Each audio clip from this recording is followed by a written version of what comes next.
Today we're going to talk about Chapter 1, Characteristics of Living Organism. We all are familiar with these terms, but note that in order to be considered as living, all the 7 characteristics must be present, and which means absence of any one characteristics doesn't make an organism living. Let's talk about each one. The first thing comes movement. Now, human, animals, birds, this organism moves whole body in order to change place. However, plants, they can move only the leaf and stem or part of their body. So, which means movement is an action by an organism or part of an organism causing a change of position or place. Second thing comes about respiration. Well, it just describes the chemical reaction in cells that break down the nutrient molecules and release energy for metabolism.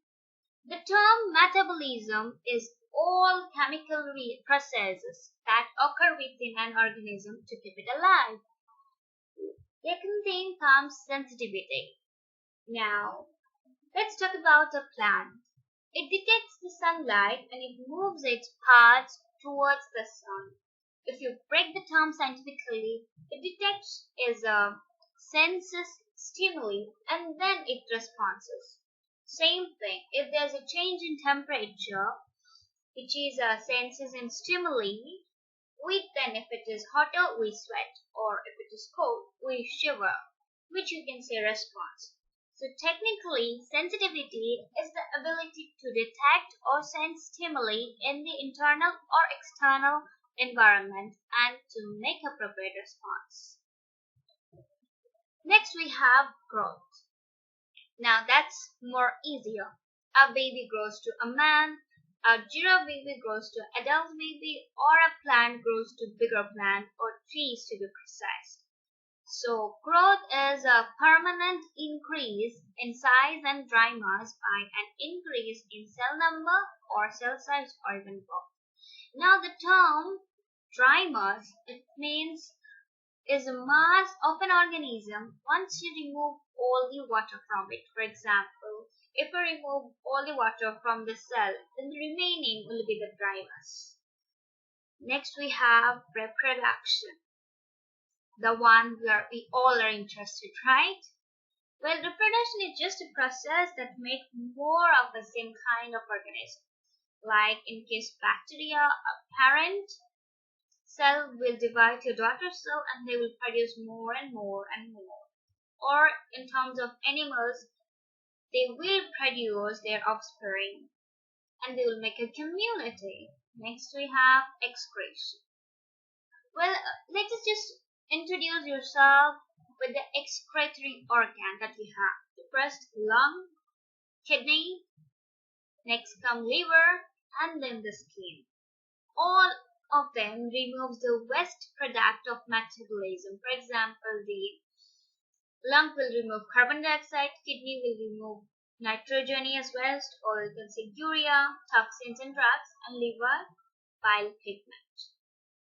Now, excretion is the removal from organisms of the waste product of metabolism of chemical reactions including the respiration, toxic material, and substance in excess of requirement. The term substance in excess of requirements, which is we need that, but to a certain amount. So we can say it's a water. If we remove water as a water vapor when we exhale. Also, we remove water when we sweat, also with urine. And then we do not need much salt, so we remove it with sweating, or we also remove it with urea, and we also remove carbon with it. The last thing we have nutrition. Well, nutrition is taking in of materials for energy, growth, and development. Now, plants requires light, water, carbon dioxide, and animals requires the organic food and water. Note, both of them requires minerals, whereas plants absorb these minerals by either diffusion or active transport. And definitely, the animals get it from these organic foods again. Well, that's what it for today. This is the summary of today's lesson, and you can remember all these characteristics by the simple word Mrs. Green. Anyway, I hope this was helpful for you. If yes, then what are you waiting for? Stay tuned for more.